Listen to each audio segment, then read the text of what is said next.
All right, so Yes, up we're close and live. personal. We're live. All right, guys. It's me and with Dave Tran. We're gonna do a wake up call. Waking up with Dave and Nick. You're gonna wonder if we just woke up or something like that. I typically wake up around 2 o'clock every day, but today I actually woke up early because Dave slept over, and he typically wakes up at 10, and because of that, I woke up early. But let's talk. So Dave, let's start with like just random small talk. Um, what have you been doing since the 2 month quarantine? Like, have you developed a new skill? Get into any new things? Yeah, I have. A lot of things happened during the quarantine. Like I told some people that like businesses shut down. I got multiple businesses, and yeah, everything just hit me all of a sudden. Family members had health issues. I thought my dad was going to pass away, um, and been doing a lot of reflecting on like what I do best and what I should be doing from this point forward. So, when you say your dad was like about to pass away, like, I mean, how did that impact you? Did he share anything with you that kind of like change your direction or make you focus more on something? Yeah, that was a huge impact on me. When I was watching him pretty much have a heart attack right in front of me. Um, at that moment, I started thinking about life. Like what's important, um, and what's important for him to see from me. And when he made it through it, I went to ask him. I said, "Hey, Dad, like, what do you want to see from me before you go?" And it was very interesting because he just said he just wanted to see that I'm doing good, financially stable, to take care of the family. But then I started reflecting on myself and thinking about, wow, I did so many things in my life. I bought a lot of properties, do a lot of businesses, but I've always committed to other people and serving. But I never really focused on myself. I've been guilty of putting myself last, and I thought about how, like how I never knew that that would ever affect me, but it was affecting my dad because all he saw was me give, give, give, and all he wanted to see was that I would do good. So So, I think so when you say that he just wanted you to do good, like financially, health wise. financially, most likely financially, to my dad, that was the biggest thing. And finances to me, I've always put in a back burner because like I figured that out early, and I never really thought about it ever since. I became like a pretty much deep thinker about humanity, service, and more giving back and helping people. And I never realized that. He helped me realize that if I was to be able to really help people, I got to grow. So I'm all about growth. So your dad just wanted you to be able to, I mean, it's not like you're not making money. You made a lot of money, I did. especially last year. Um, but like, I think it's more about not just making money. I've always made money. I've never sat there and thought about, uh, besides buying things, like materials or experiences, I've never thought about stability, like long term, like savings. He was heavy about savings. And I was like, why do I ever need to save if I'm always going to make money? So this pandemic made me realize, oh crap, when the world shuts down, I don't got no savings. I'm screwed. So waiting for like all these loans and stuff, I was like, wow. So this is how I finally learned the lesson of why we should save some money, for rainy days like this, or in this case, when the world shuts down. what else though? Like, do you think there's more? Yeah, there's more in terms of what do you mean by that? Like, I mean, was that the? Do you feel that that was the most important thing? What did you think was the most important thing? The most important Um, thing to me, I felt that like that about the you experience. that your dad, like, you know how your dad wants that from you. What is it that you thought he wanted? I thought what he wanted was to see me live my life to the fullest. Um, Everything he says is about me. I think that as a parent, as a father now, if I were to tell my son, do your best, live your life, your dreams. I think what he's really trying to say to me is like, he couldn't live the life of his dreams. So what he wanted to gift me was for me to have the freedom to live the life of my dreams. Was there anything that he wished he says that he wanted you to have financial stability. Um, was there anything that he regret or wish he had or didn't give up? Yeah. Um, Friends. He's always been working, and he works like 7 days a week. 6 days, it's like from 6 a.m. to like, in the winter time, it's like to 11 p.m. But usually it's like 6 a.m. starting doing restaurants till like around 9 p.m. ish. And by the time he get home, he eats and falls asleep. And he's been doing it for over 30 years. So that was his routine. He's always stuck in a restaurant. So he doesn't have any time for friends. So he'll always say, spend time with family, spend time with friends, do whatever you want, because he doesn't even know what that's like. So does he even have time for family beyond friends? Who, me? Like, no, your father. My father? No. So he doesn't have time for family. So, like friends is secondary. Yeah, Right? for him, it's like most people. Like, for family, to him, meant providing for the family. Yeah. So and that meant funny. work, and more work. It was never like quality time. It was never like being present. No conversations. He doesn't understand about like hugs. I got him into hugs, heart to heart talks. Got him exercising, um, physical health, doing things together, and communicating. Communicating is it's a really big thing, because for his generation, especially, it was always hold everything inside, and your kids will do good, but no communication, no real guidance. The guidance is really from action. It's like, hey, if I act this way, he'll get it. But after communicating with me, he realized that I didn't get anything. So he was fascinated. He was like, how do you not see this? I said, Dad, like, there's so many things to look at. How would I know what you want me to see? Plus, it's how can you read his mind, right? You only understand yours. Right. So friends. So that means that he felt like he was providing just fine in terms of family. Would you agree? Say that again.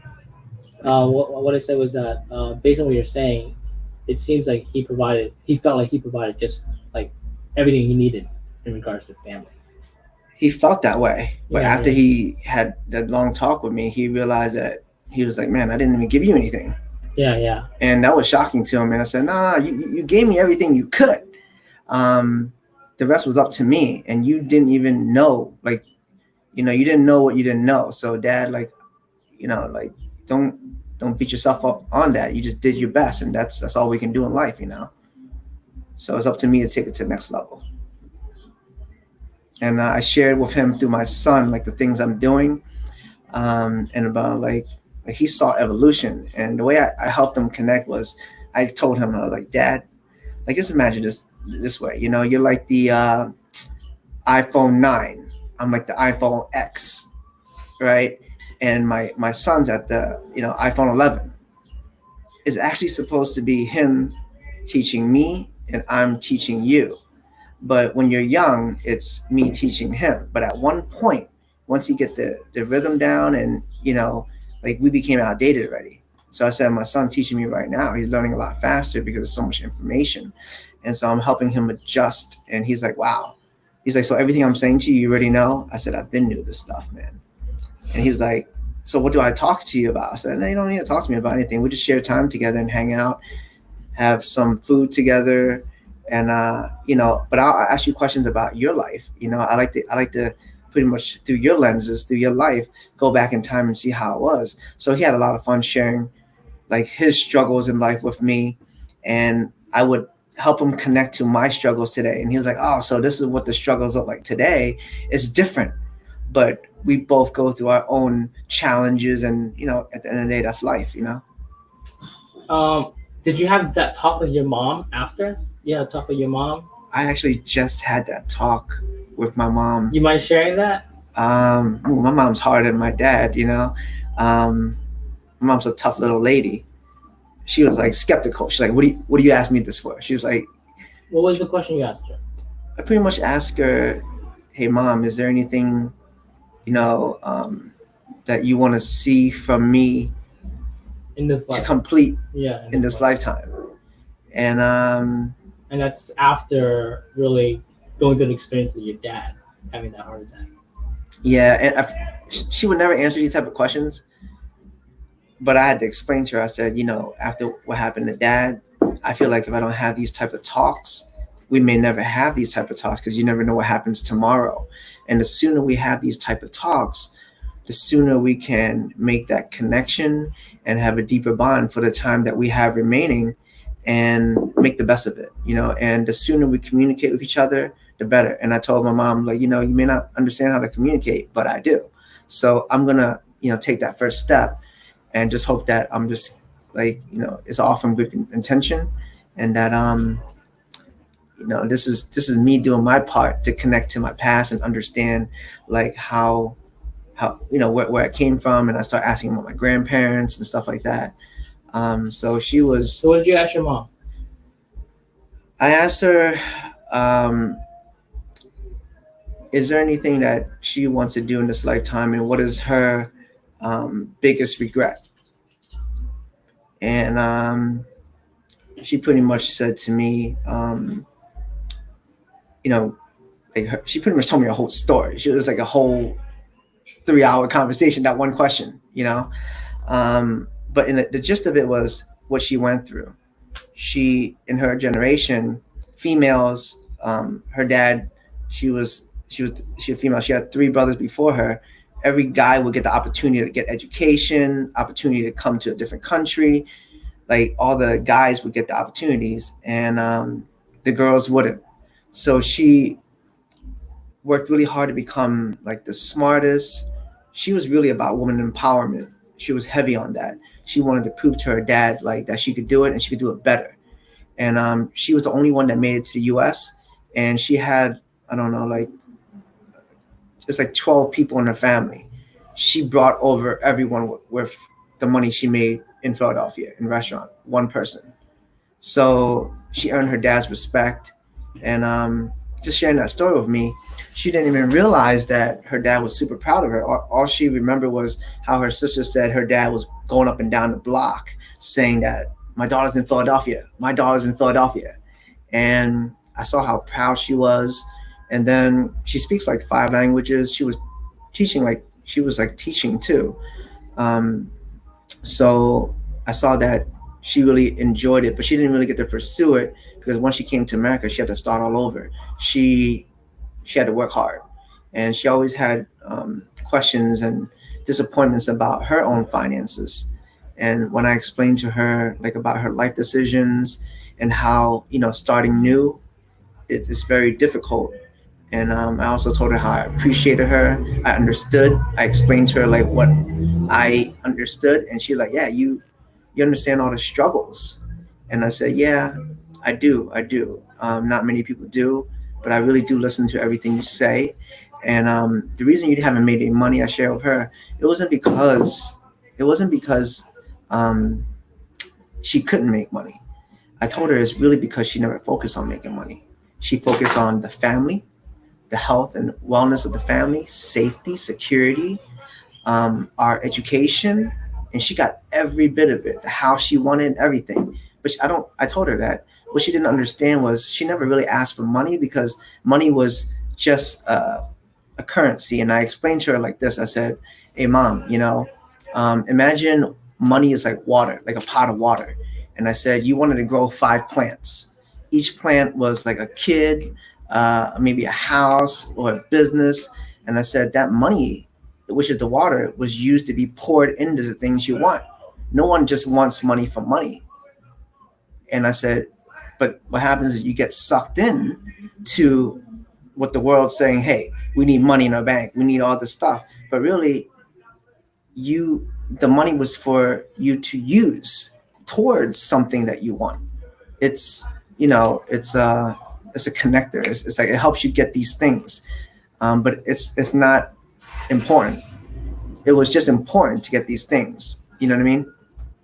So that really helped her make that connection, because she felt like she failed. And I said, mom, you're an overachiever. Like you did everything great, and then you pinpoint the thing that you're not good at, and then you dwell on it and you start focusing on it.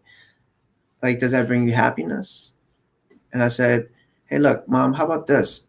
Like, if you wanna be an overachiever, how about I just start focusing today and making money, and I'll give you money, and I can communicate with you, go places, and then you can go tell all your friends that I'm giving you money, I'm communicating with you, I'm paying for vacation. You can look like a superstar, mom, if that's what you really care about. Because people are very competitive. Like human nature is we're always comparing.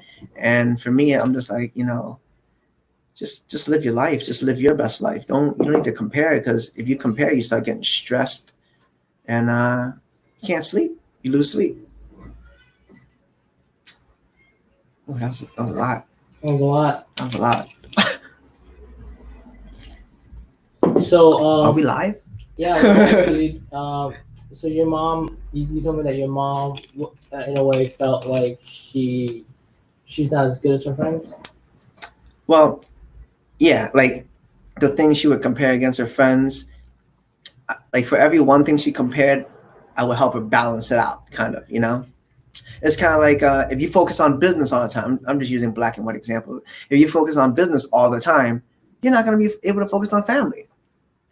If you focus on family all the time, you're not going to make all the money in the world. What do you want?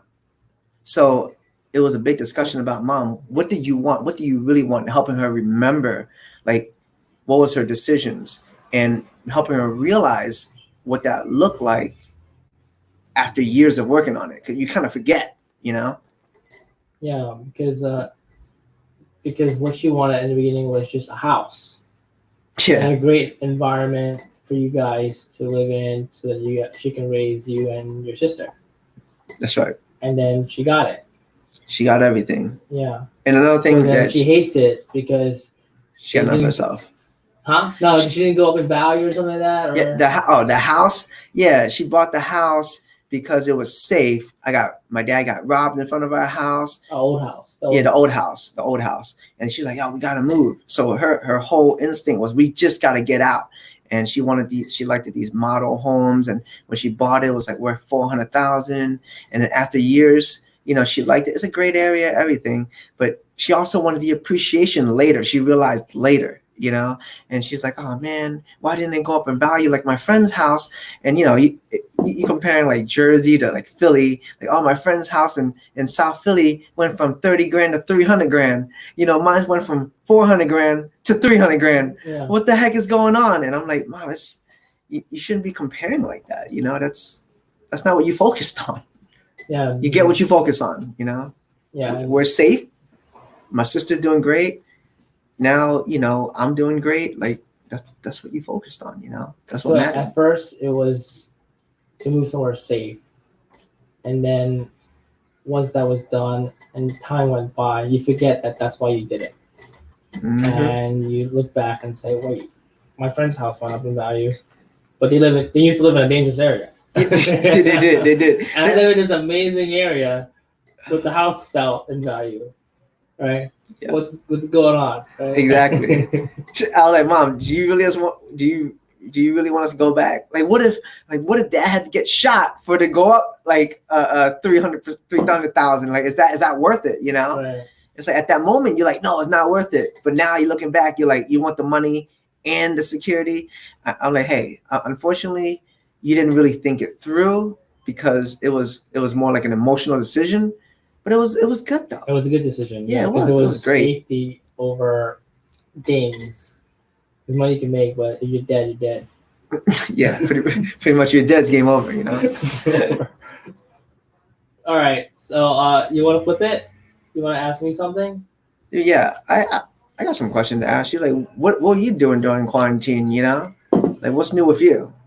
Yeah, so I before quarantine, I was always doing I would always go hang out at the events, um, help everybody that I could help with managing the Facebook groups, which is very very little, right? Because I got such good people helping me.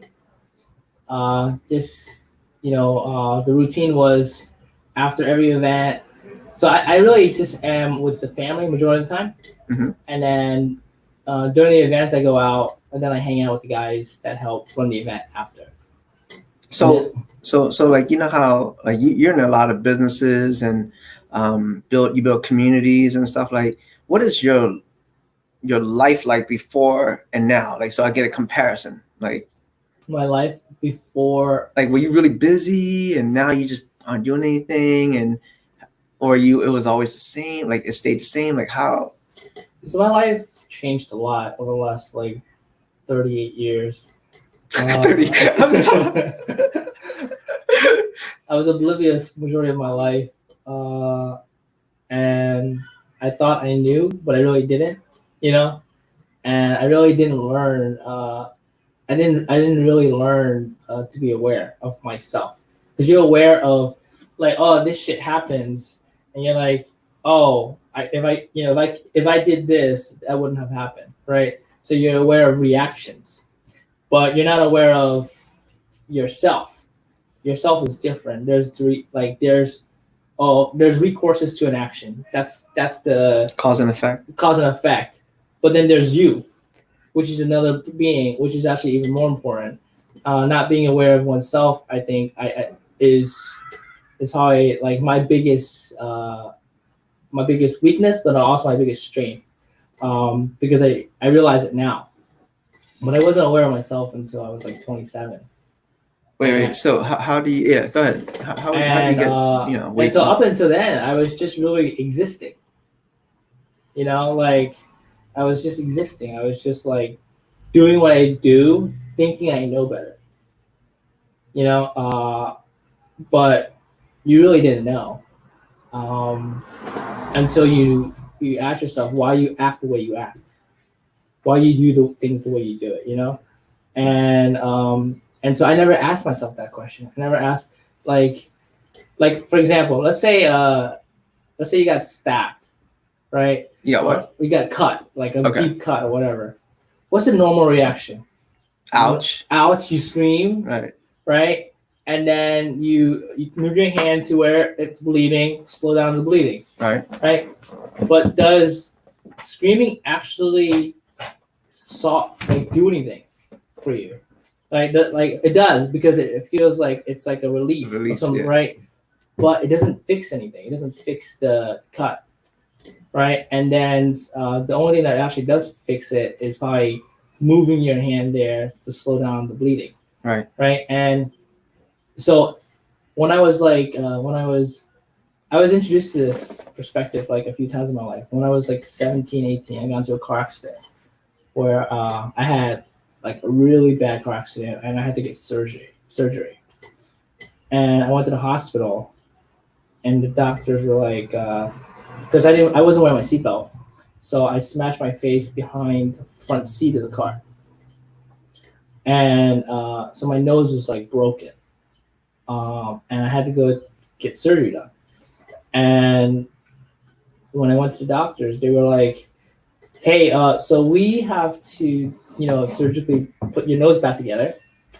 And we have to shoot these, Novocaine or something like that, right?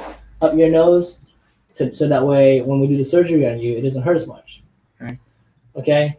First of all, up to that point, it was hurting already. It was I've been in pain, How much more pain can there be? Right. right? And then I'm like, and they were like, Nick, when we shoot these needles up your nose, these 3 needles, it's gonna hurt a lot. And I'm like, I've been hurting for the last 24 hours, right? I'm in pain right now. And to be honest with you, like when I was hurting the initial 24 hours, I was screaming. But then it's been 24 hours. Like I can't scream for 24 hours. You know? Right. You know, and then I hit a point where I'm like, there's no point in screaming. You know? And then they're like, oh, I'm gonna put these needles on your nose. And I'm like, and they're like, you're gonna scream, you know? And I'm like, no, I won't scream. I'm over it. I'm over it. And then they're like, okay, well, just in case, we gotta brace you down, and you gotta scream, just scream, blah blah blah. I'm like, okay. And then they did it, and you know, it's crazy. It's like I could feel the needle go through my nose, okay, like inch by inch up, but I didn't scream Because you were tired of screaming. Right. Wow. And so, and they numbed my nose. They did the surgery, and then I forgot about that moment of my life. But back to the example, it was like, you know, because that was such a long process, I got tired of screaming, and I realized that the pain is there, but the scream wasn't really necessary. And so that was like the awareness of, hey, why do we scream? But the pain is still there, you know? And so the question was, what was I doing? And when did I become aware? Yeah, I really didn't become aware of even being alive until I was 27. I remember I had an office and I had like pets in there. I had to have pets in the office, like hamsters and these wheels and these plants. And the reason why I had to have these pets is because when I was in office, I got lost in the fact that I was even alive. Like, because, you know, you're in your own world. Like everything in that world is happening based off of you, but like you forget that there's also a life outside of this box, this office. And I when I got the pets, what happens is because they're running around, they're doing movement. I'm like, oh yeah, I can watch them. And I'm like, wait a minute, that's also reminding me that I'm alive. You know, like I don't have to be in this room right now. I can actually go out and do something else. I can go and interact with people. And things like that, and slowly I was becoming more conscious of like of myself. I was like, I didn't really become really conscious of myself until I got into public speaking. Public speaking was one of the biggest fears in my life, and I remember before public speaking, I remember I had a friend who was like, Nick. The guy you're doing business with, like, he doesn't even know what he's doing, but he's charging people $10,000 for mentorship, and then he gives you all the work to do it. You got to stop him. And so I was like, yeah, I'll stop him. And then he's like, yeah, you should. You got to go and start teaching classes versus letting him teach it. And that was my biggest fear. But I did it because it was the right thing to do, you know? Yeah. And in the beginning, it was painful, because I was just trying to teach people what I did. But there's a period of like to me, this is the stages of fear. First is you're running into it, and you're not running into it, you're scared of it, you're running away. Second is you're now in it. Okay? It's there, you're in it, you're immersed with it, and you're not running. But you still have the fear, the feeling, the tingles, that state within you. You just got to keep doing it and doing it until those tingles go away. Okay, and then when that feeling goes away, you're gonna enter another state. The next stage is, hey, you're now comfortable. Oh, you know, yeah, you're now comfortable, okay? And now you're focused on, hey, I'm now not scared anymore, so I don't have to focus on dealing with fear anymore. I'm now dealing with, how do I get better? How do I get good? Sorry. How do I convey what I'm trying to like convey, or how do I do what I do better? And then I think mastery is when you're having fun, when you're like joking around, when you're like able to handle rebuttals, takedowns. People are like throwing you curveballs, and you hit that shit out of the park. You know what I mean? That's like when you're like, give it to me, like throw me a fastball, give me a hard slam, and you just throw it right back. That's like this. That's the stage that I went with public speaking, and when I went through those stages and I arrived at the stage of like, yo, give me what the best you can give me, like hit me whatever the best you can hit me with, and I started like wanting that, not just not just being comfortable with it, but I want you to hit me. And I'm like, come on, Dave, hit me with something hard. You know what I mean? Oh yeah. And I'll even bait you to hit me. You know what I mean? I'll set you up so that when you throw me something, and I'm gonna hit it out of the park. But my point is like, after realizing that, with public speaking, my biggest fear up to that point in my life, I started asking myself, what else am I afraid of? Because after doing that with public speaking, I love public speaking, dude. And dude, that's sick. And I feel like public speaking is like people don't know me today, but my friends that know me today, like they know me as like a guy that jokes around all the time. I love to laugh. I'm always watching cartoons, and I always watch cartoons ever since I was young. Me too. But I never joked around because I never understood it. And I never understood how to make a joke or even how to make jokes like that until I was 27. And yeah, hold that thought for a second. Yeah. Like, I know a lot of things start at 27. What happened from 1 to 26, dude? Yeah. I was just existing. I was not aware that I could make my life. I was instead, life was making me. Not even sure if people know this too, but like you're like autistic as well, right? Yeah. So you didn't even know that I was alive. So that's how it feels. Yeah. Do you remember those times? Oh yeah, I love those. I remember everything. You remember everything, but you weren't really like. But I only remember it now because I look back. Like when you're in that moment, you don't remember anything. Like a lot of people aren't even aware they're in the moment. Like for example, you get angry, and then you become a totally different person, right? And then you're not even aware that you're not the person you are. You're actually an angry person. That's not really you. You know what I mean? Dude, that's sick, man. Like, every time I talk to you, it's always about like real estate and business and a whole bunch of other stuff that you know. But now you're like stepping in this realm where like this is what I love to do too. It's like dealing with internal development, pretty much, or spirituality or personal development. It's a lot of internal things that people don't see, but it really goes on. And it's not just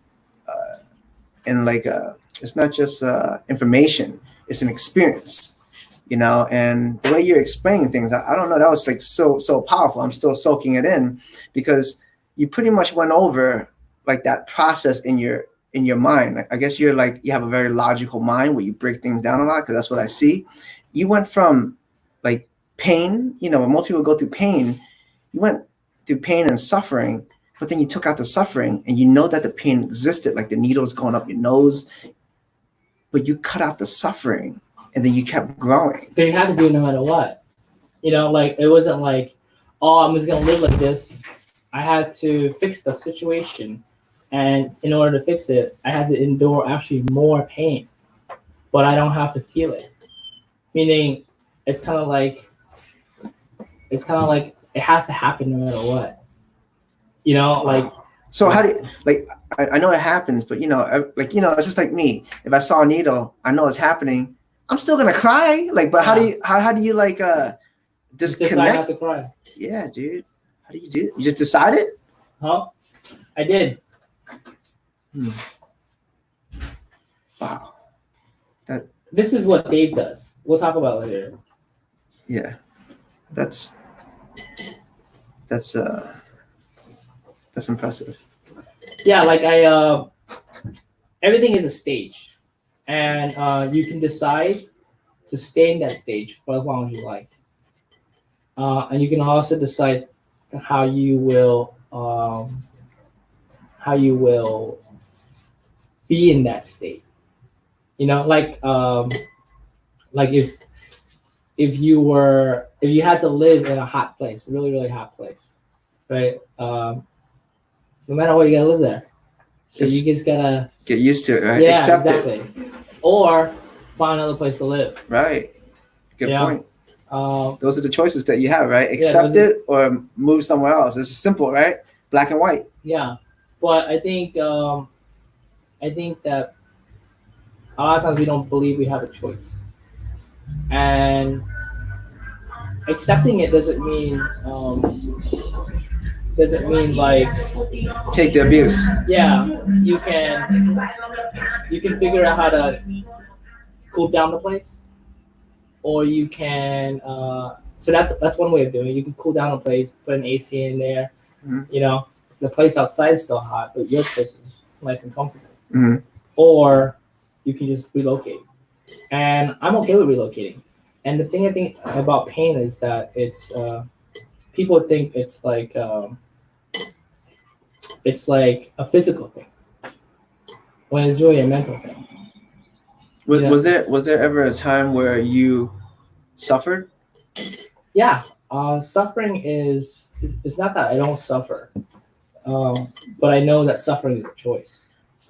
That's powerful, man. Yeah, I know suffering is a choice, and so if you don't know that, then you will suffer longer.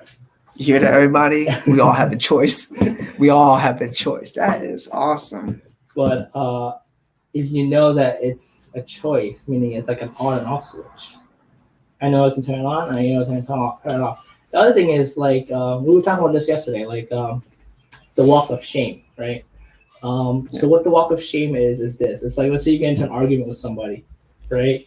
And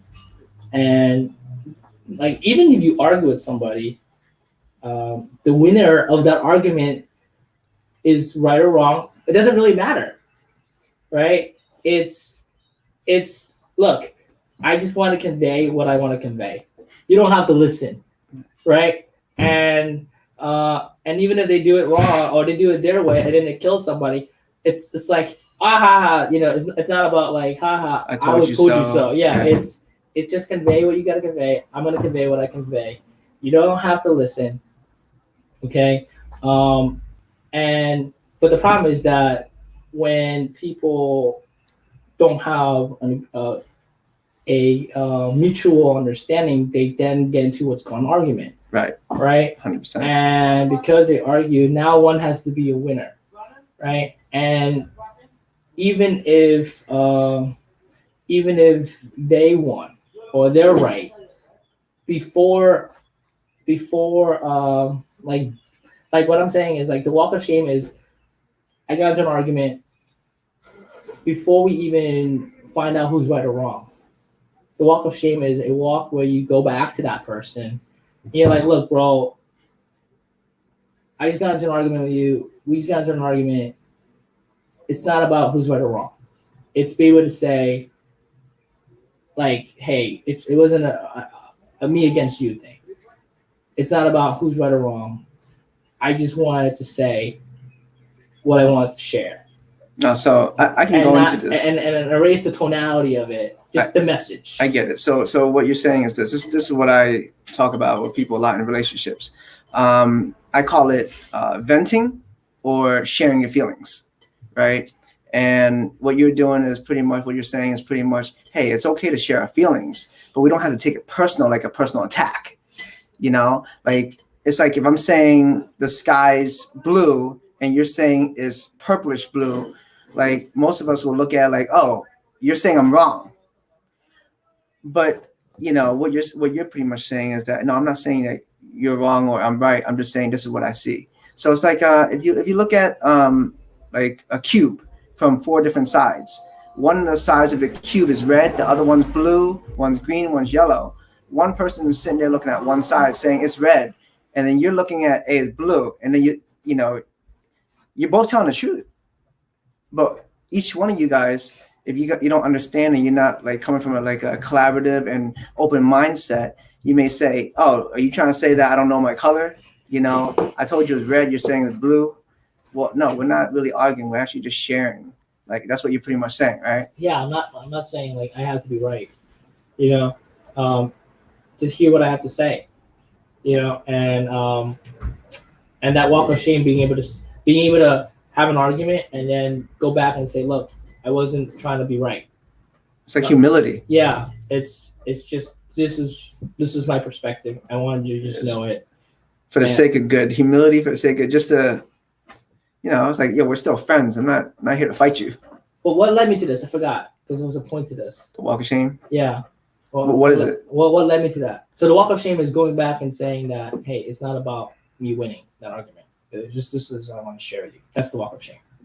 But what led me to say that? I forgot. I'm not gonna lie to you, man. Like so many things are popping in my head right now about what you're saying. I don't know why you brought it up. I just know that I'm relating to that a lot. Like there's a lot of things that I want to share too in my mind of things that I've gone through. Oh yeah, that's right. It's being a human, meaning like enlightenment is not about being perfectly peaceful. Enlightenment is to me is about is allowing yourself to be whoever you want to be and allowing your states to go into a mess, like getting into an argument. Like, hey, you're supposed to be enlightened. You shouldn't be arguing. That's not it. It's you're supposed to be enlightened or you're supposed to be happy. You're arguing and then realizing that you're arguing. So and the speed of how fast you realize that is the real power to I think being happy, being successful. Self-awareness. Yeah, self-awareness. This is what we're talking about. Because just because you just had an argument doesn't mean that you're not aware of yourself or you're not peaceful. It's just that your state of anger or state of whatever aggression took over you for that second. Right. And the walk of shame is about how fast you could realize that and go back and apologize. Go back and say, I'm sorry. And the funniest thing is the word I'm sorry is, for whatever reason, one of the hardest words to say. No one wants to be wrong. Huh? No one wants to be wrong. When they say that, they feel that they're wrong. I agree, but like, it's funny, It's almost like there's more weight in saying it than just saying it, Well, I mean, some people do just say it, but they don't mean it. Yeah, that's not good enough either, you know. Yeah. So, I mean, it is hard to be authentic and genuine and have that, I guess, that understanding or comprehension that, hey, look, for the greater of good or for to maintain our friendship or our love, our, these words, if your intention wasn't to hurt, then if the person felt hurt, just say you're sorry. Yeah. Unless your intention was to hurt, then you have nothing to be sorry about. Then you'd be like, yeah, got him. But yeah. That's true. Yeah. That's a good podcast. So what was your main question? I forgot it. Yeah. I know we're just talking. This is just waking up, about waking up. This is pretty much waking up. Like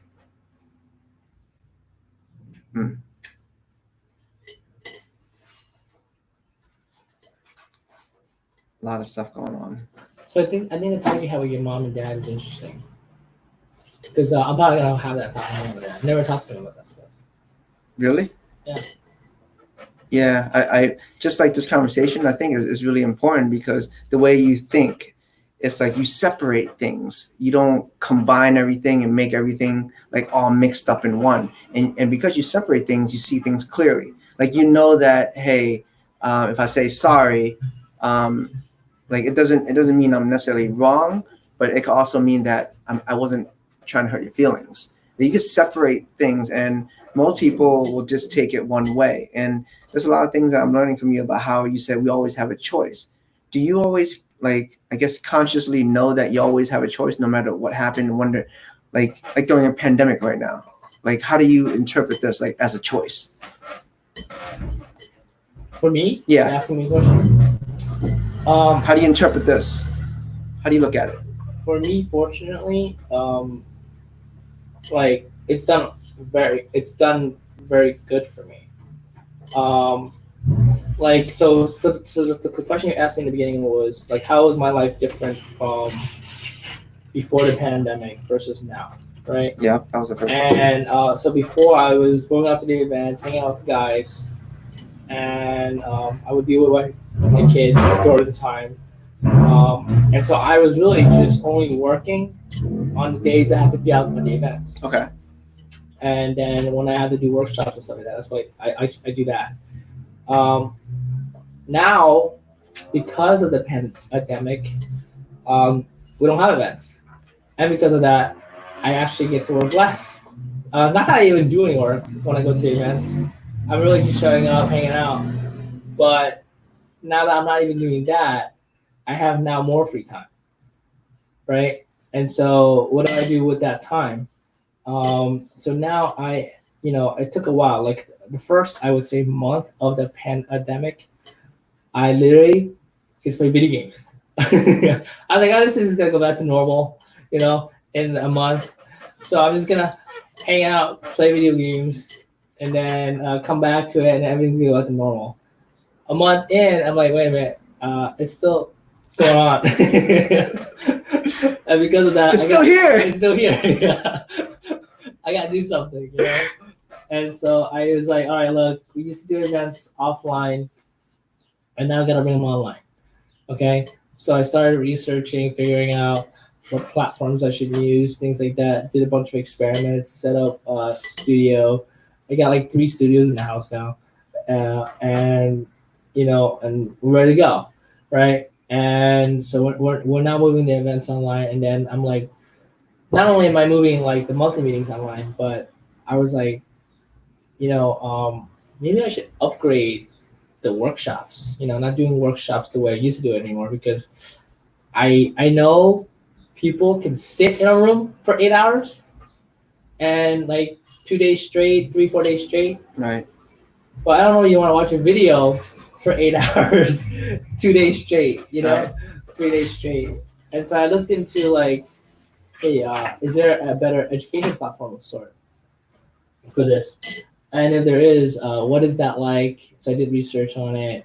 And so I've been making videos on those platforms instead of doing these straight 8-hour sessions. And so but those video platforms, like, they're different. It wasn't like how it was where I can just record and then just talk for 8 hours. I now have to, it's better that it's done this way, but like I now have to come up with bullet points in advance to talk about, organize it in the way I want it, and then talk about it. It's like a class. Yeah, and then it's and because of that, it's more organized. But the problem is this: I know my stuff very well, and so like I can make bullet points within bullet points within bullet points. Right. That'll run like infinite bullet points. Yeah, and then so I get lost in that. Right. Versus just talking about it for that like window of time, So Sure. I now have to kind of like figure out how to simplify it. Yeah, play with that. Yo, I got you with that. I got you with that. Yo, wait, hold that thought though. I want to point out something that, like, as you're just speaking, you're just like very chill, nonchalant, just talking about your normal. But like I'm sitting here thinking about, wait a second, these are things that you're not telling me. Your whole business shut down, dude. Yeah. A normal person would be like, what the f- is going on? Like, my whole business shut down. And you got like, I don't know how many members you got on, like, I don't know, 10,000 here, 20,000 members here on Meetup. And you're like the largest in the tri-state for like real estate, The world. like events. With what? The world? The world for Meetup, yeah. For Meetup? Okay, that's pretty badass, And then your whole thing just shuts down and you're like, oh yeah, I see it as a good thing. What is good about it? And I'm listening and you're telling me, and it's like you're saying it so smoothly that I just want to like say it again, because some people may miss it, that you see it as a growth opportunity to level up. Yeah, it's not gonna level up. It's actually entering a new game, because I was already big in the live people space, live people event space, and all the pandemic got me to do was, hey, let's take ownership of the web space, right? And then once different reality. Yeah, it's a different world. And the thing about it is, like, now that the web is all I got, I can focus on it. And when you focus, whatever you focus on grows, and whatever you focus on and only on grows Goes even faster. And so the fact that there's no live events for me to even look at, I can just focus on the web game. So right? And then this is the magic. The magic is when everything goes back to normal. Mhm. When everything goes back to normal, by then my web game will be killer. I just go back to my normal live event game. Now I have a two team thing, like a two business thing, two things that that dominate working together, which is even more powerful. And that's why I call it like I was able to, it's worked out for me versus working against me. So two things. I mean, two questions, right? The first question was, has your business grown online? That's the first question. Oh yeah, 100%. Like, how much has it grown? Like, you started from nothing. I guess this is all brand new to you, right? Like the web, people. I am on the web, Mhm. but it's like you have to know how to measure yourself. There's stages of measuring, like for example, let's say in the business of real estate business, and you want to generate. Let's say you want to lock up deals, Okay. right? How do people measure that? Right? People measure it to be like this: how many deals you got locked up, right? And they're like, oh, okay, you got 10 deals locked up. That's great. That is great. But how many leads did you have to generate to get 10 deals locked up? Right? And a lot of people are like, oh, I had to generate 100 leads Mhm. to get 10 deals. That's a 10% ratio. That's great. All right. Right?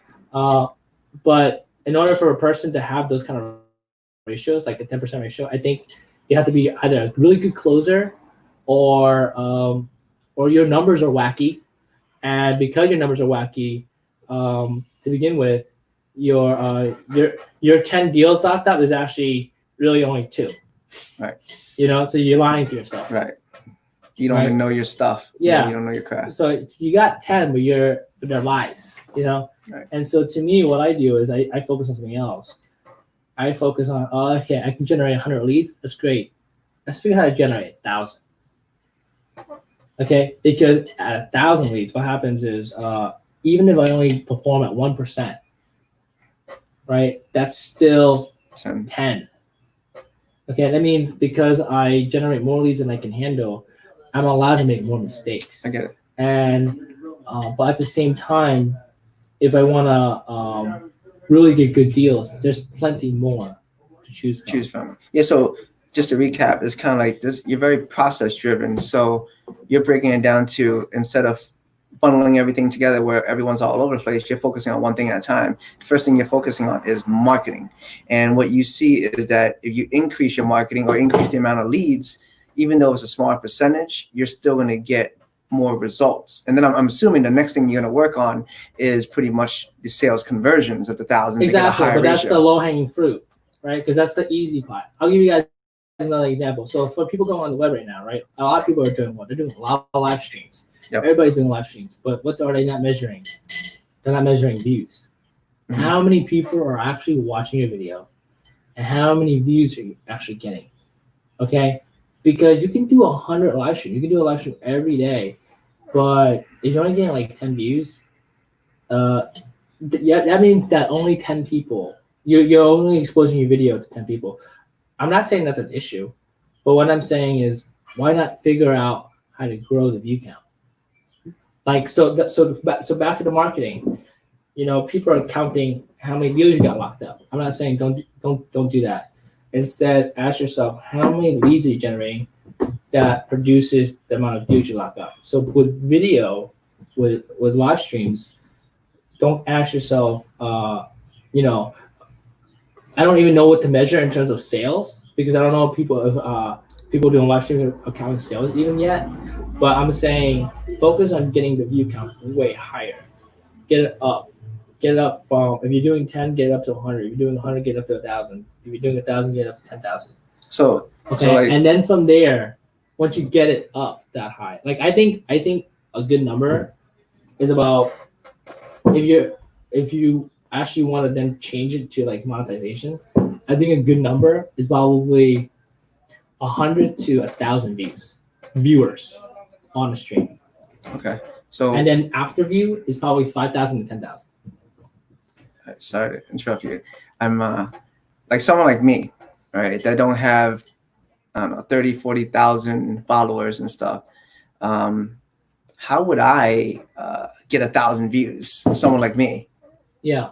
Because I think that as you're telling people's like, yeah, I want to do that too. The question is like, how would I do that? Like not for you to share your secrets, you know, but like, what's your thinking process like that led you to how you did it?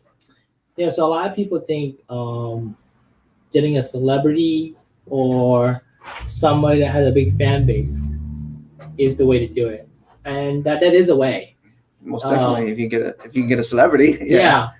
So if you can get a celebrity, absolutely. You can tag them to it and things like that. But the thing is, the celebrity, the fan that, so it's like this. Let's say you got a celebrity, they got like 10,000 viewers, right? Or they have a 10,000 member following. So when you do a video with them, of course, their following is gonna jump in and watch, right? Because they're already a fan of that celebrity. But the problem is they're not a fan of you, right? And so unless you are charismatic, funny, just really good at interviewing, or dude, I gotta practice already. Or doing whatever you're doing. It's like you're really good at it. It's like, wow, like Nick or Dave provides something. Like this guy is a killer at this game, but Nick or Dave is able to get this information that he typically just would not talk about. Right. To talk about it, you know, or Nick real talk or stuff. Dave, yeah, like real stuff where like they're like, wow, you know, I'm a fan of this guy already, but I gotta also be now a fan of Dave. You know, so you can't just get names that are of famous people and then think they're gonna automatically be your fan because you're on a video with them. Okay, I can get anybody on my to go on video with me. That's not the secret. The secret is within. It's you. You gotta know how to make the show fun, you know, or you gotta be able to provide value by yourself. So that way, that's powerful. By yourself. Yeah. So that way, the celebrity is an amplifier, you know, of who you are, of how you are. It just solidifies you. Yeah. Right. Instead of you needing them to make you. Yeah. Dude, that doesn't sound easy. It's not, but you know what it is? It's not supposed to be easy when it starts. Okay. It's like those stages of mastery. First is fear, getting comfortable with it. Second is then getting comfortable with it, and then the third is falling in love with it and having fun. Right. You know, and once you start having fun, and once you start asking for trouble, that's when you know you've hit mastery.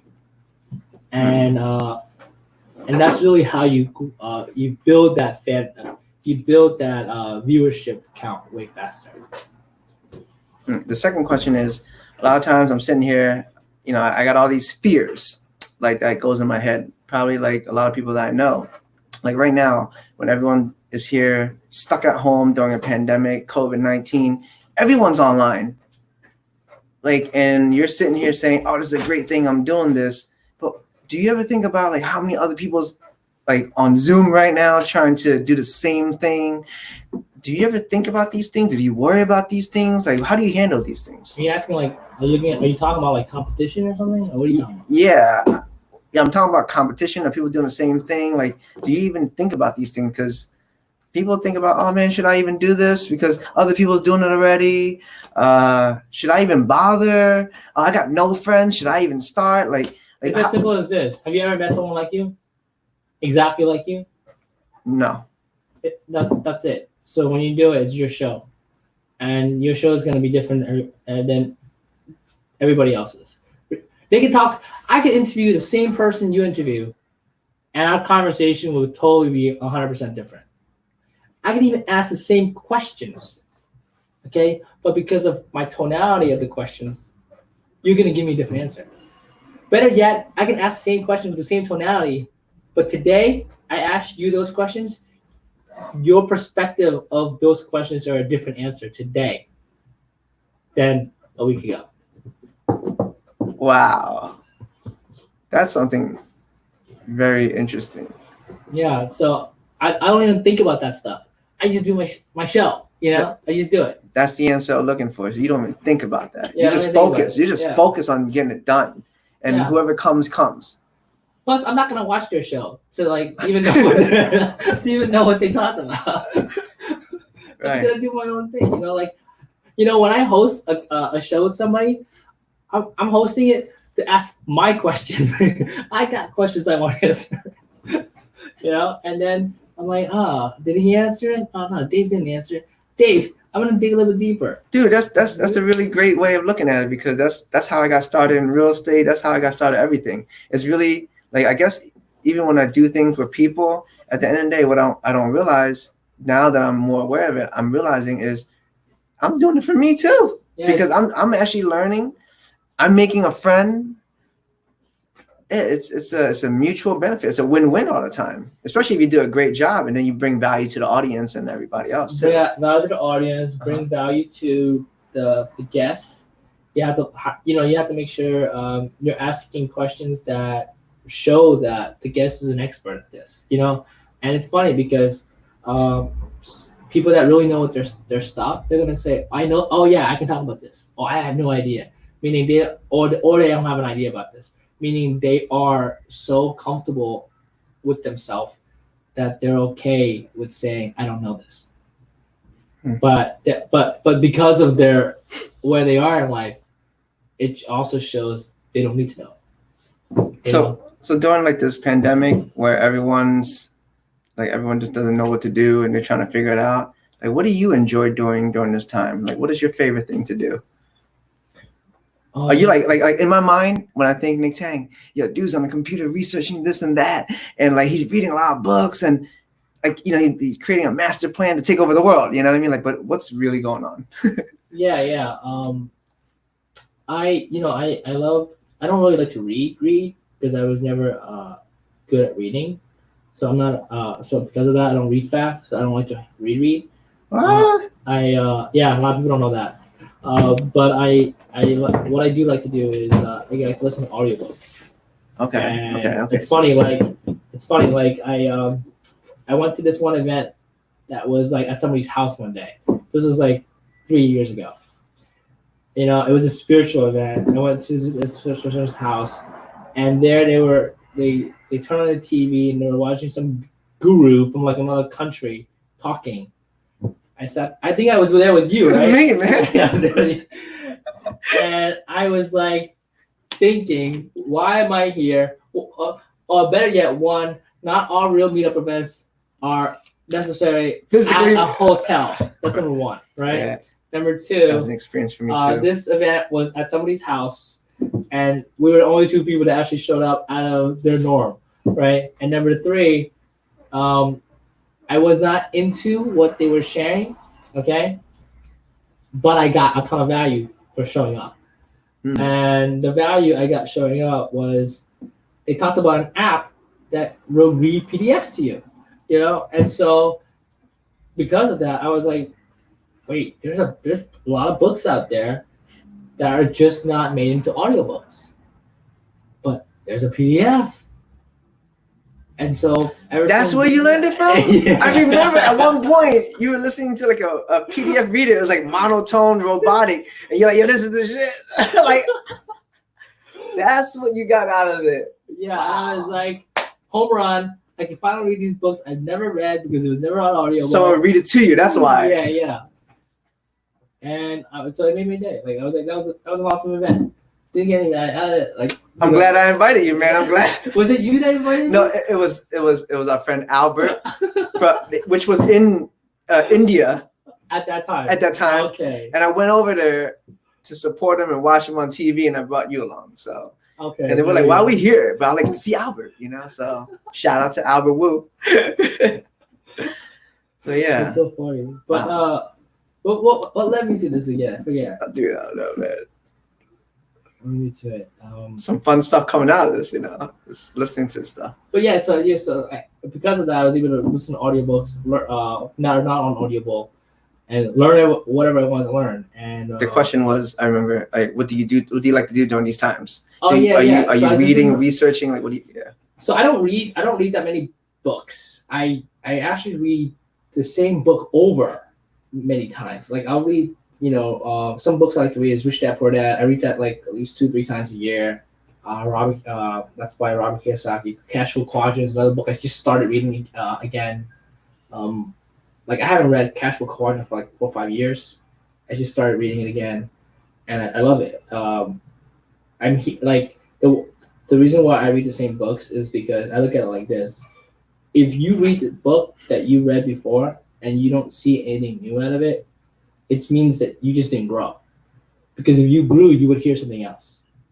But if you're not hearing something else, it means that you're still the same person that you were. And so every 3 to 6 months, I would read the same books over and over. And I would just always hear something else. And I'm like, this is awesome. And I love that because it's acknowledging me that I'm growing. Well, that's sick because like what I'm hearing is I do the same thing. I do the same thing with my own journaling. I read my own journaling and I'm like, whoa.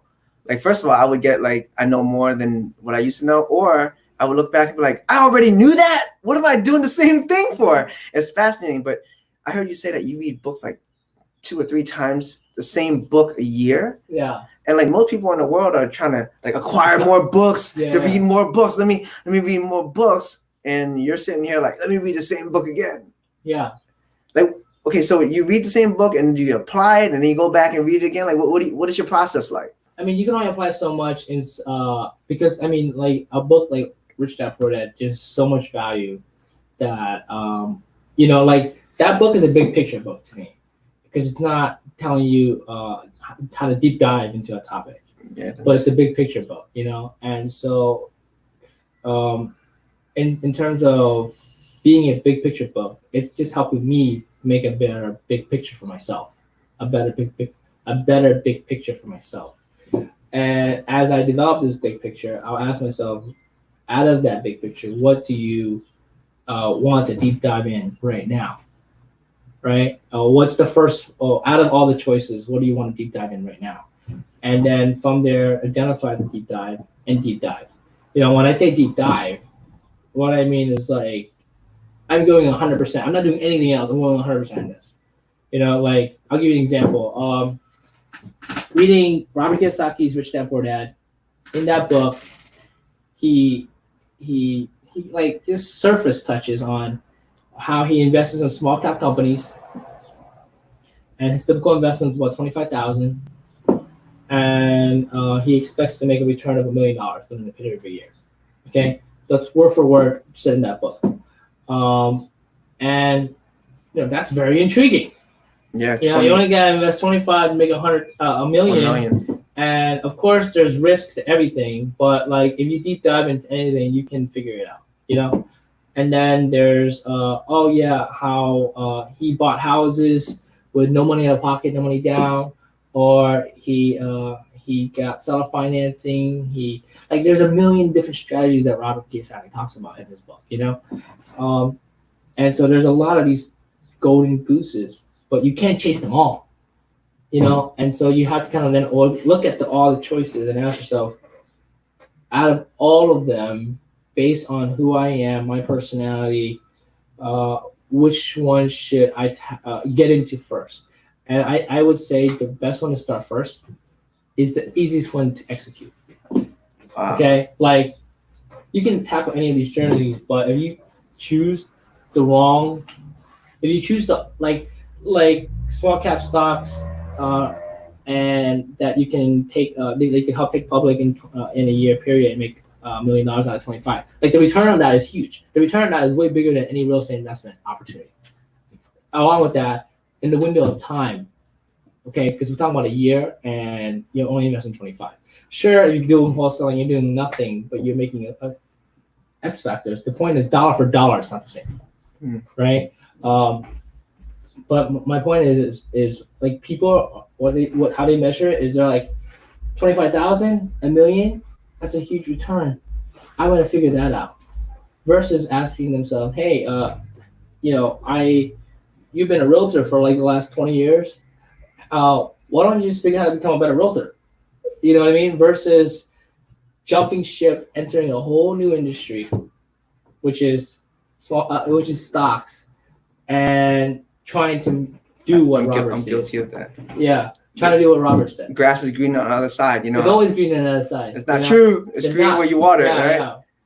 Yeah. Man, I'm sitting here just thinking about what you're saying. So to recap for myself, like what you're saying is when you read a book, you see like a big picture book, you see a lot of ideas. Each idea in itself is kind of like in its own exploration. So you would look at all these things and you're like, which one sounds the easiest? And then you would go in and try to do it, learn it, come back, read the book again, see what other fun ideas is the next easiest thing to do. And that's how you keep learning more and more. Yeah. Is that what you do pretty much? Yeah, so I don't look at which one has the highest return. Okay. Because it might take 30 years. Yeah. I instead look at which one's the easiest to do. Out of all of them, which one's the easiest? And then out of all the easiest, which one's the most fun? Or you think about fun too. Yeah, which one's most intriguing to me, right? Because if it's not fun, I don't even want to do it. You know? So easy is relative to you and to whoever it is. Exactly. It's not just easy as each for everybody. You know, easy for you, not easy for me. Exactly. So you got to figure out for yourself. It's a self game. I think success in life has to do with the self. Has to do with the outside strategies. It's understanding yourself and what you're good at or what you're comfortable with. And then if you are in a position to challenge yourself to become somebody else, to start creating yourself to be somebody else, then do that. But if you're not in that position, don't do that. Instead, utilize your tools, utilize your powers to get yourself stable, get yourself in a good position. And then once you are, then start exploring the potential of who you can be as a whole. Do you, there's a lot of personality assessment, like, digging deeper in yourself. Is there any that you use yourself? Or like, how do you figure out yourself? How do I figure out? Like, where do you start? I look at it like everything that bothers us, or everything that a weakness is an opportunity to look into further. I'll give you an example. Like 2-3 years ago, I got into a car accident. I pulled out of my driveway, I ran into the neighbor's car. Okay. First of all, car accidents are typically, they take a while, meaning police report, from there, you're arguing with them. I hit him and he hit me, right? I didn't care. I knew it was my fault. That example, I was like, look, here's my number. I live across the street. Call me, send me the bill. I'll pay for it. Okay, that took 5 minutes. Right. Next example, I was driving my car in New York. Took a right turn. I was gonna turn on this one-way street, but the direction was the opposite direction. Right. It's your fault again. It's my fault again. But it was a car right next to me. Mm-hmm. And you know how when you're driving on the street, sometimes like you're blinking. I want to turn right. Right. But the guy just won't move. Right. For me to move over. Right. And so I'm thinking, you know what? If I just move over, he's gonna slow down. That didn't happen. Not New York. Not New York. That didn't happen. I moved. I went faster. I moved over. To try to move over. He kept his pace. He kept his thing. I hit him. Okay. And I was gonna try to turn down the street, and then I didn't realize that once I passed it, it was a one way. But once I passed it, I knew it was the opposite direction. So I knew it was my fault. I was like, "There's a bank right there. Walk with me right now." It was like I hit him right in front of a bank. Let's go to the bank. How much do you need to ask him it's going to cost? I asked him that. He's like, $1,000, right? I was like, okay. I went to the bank. I grabbed $1,000. I gave it to him. Under 5 minutes, we were out of there.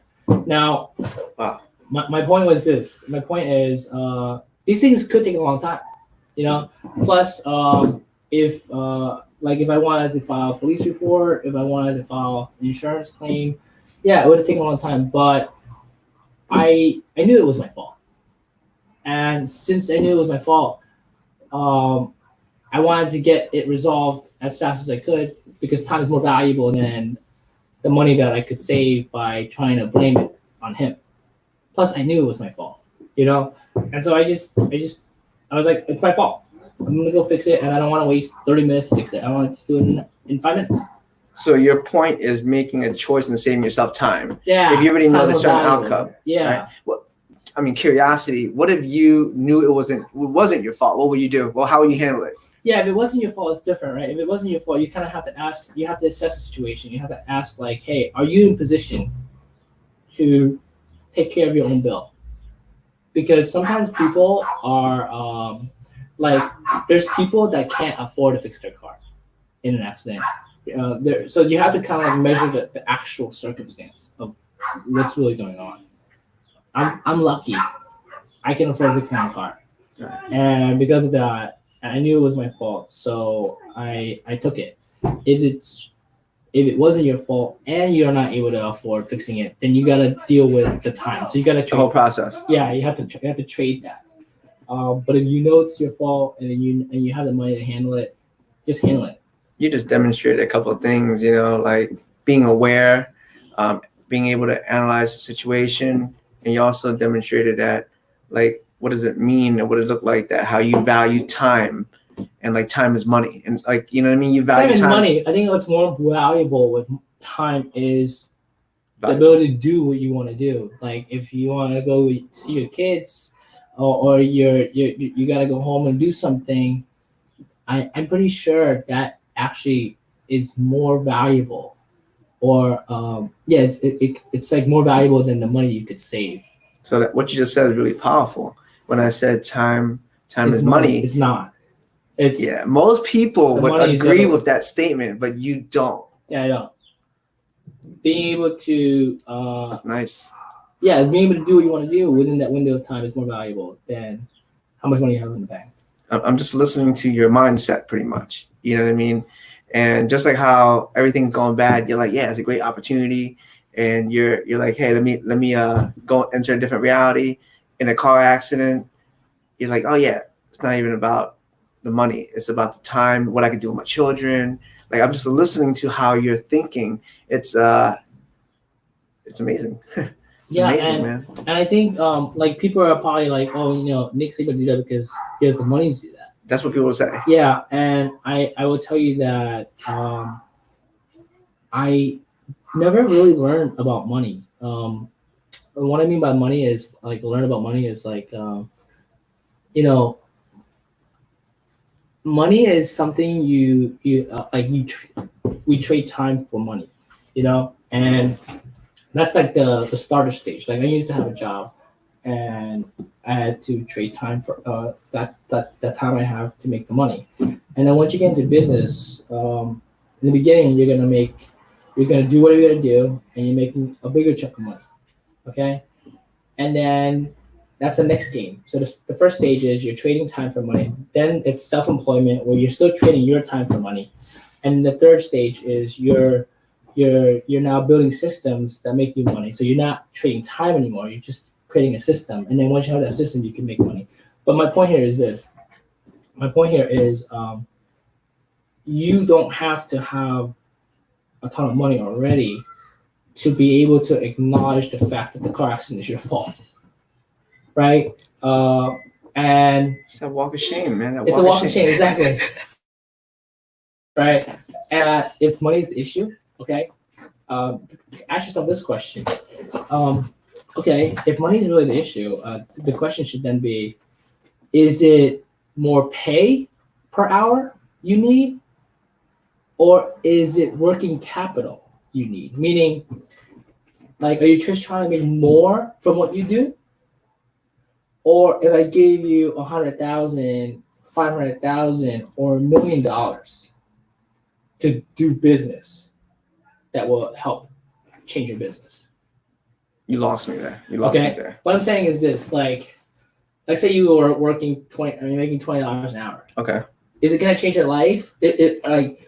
Are you after a higher pay, or are because making $40 an hour is what's going to change your life, or is me lending you $1 million to for you to utilize within your business that's going to change your life?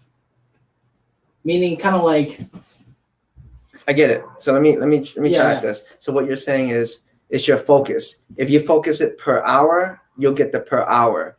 If you focus on something bigger than the per hour, which is, hey, like $1 million for a business opportunity, then you'll get that. Is it kind of like that? No, this is what I'm saying.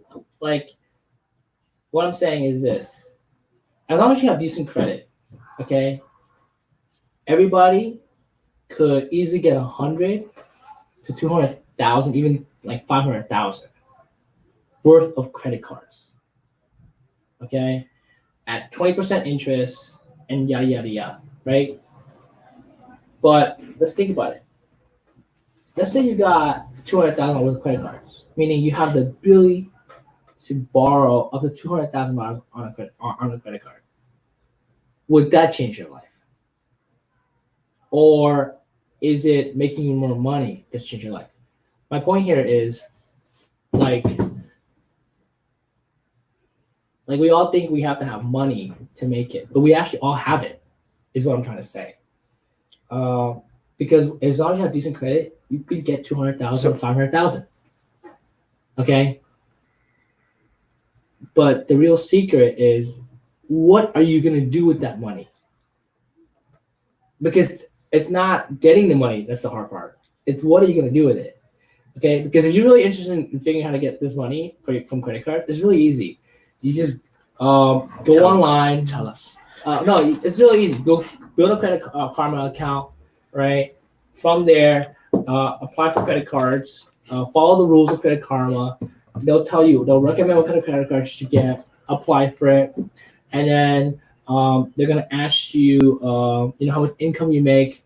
Put projected incomes for the year, not your income you make now. Okay. Like I'm typically putting about 175 to 200,000 projection, okay, on my new credit cards. If in terms of like when I first started doing this, and I was able to easily get 100, 200,000 worth of credit within, I would say, like a 3-month period. Yo, this is getting good, yo. Okay. Y'all liking this? Y'all liking this? And then you do that every 6 months to a year, you're gonna be doubling that as long as you have good credit. Okay. Now that you have access to this capital, like people are always like, oh, it's 20% interest, whatever. First of all, the first year is free because there's no interest in the first year. But that's not even the point. The point is, even if it's 20%, it's not about the 20% that's the issue. It's about, hey, what are you gonna do with it? Because it's only 20% if you actually take a whole year to pay it back, right? But if you're only using that money for like 30 days, not even within 30 days, guess what? You pay that off and you borrow that money, you pay it off for the 30-day period. Yeah. There's no percent. That's 30-day money. That's called transactional funding, guys. Ever get charged 2% transactional funding? That's free transactional funding money right there.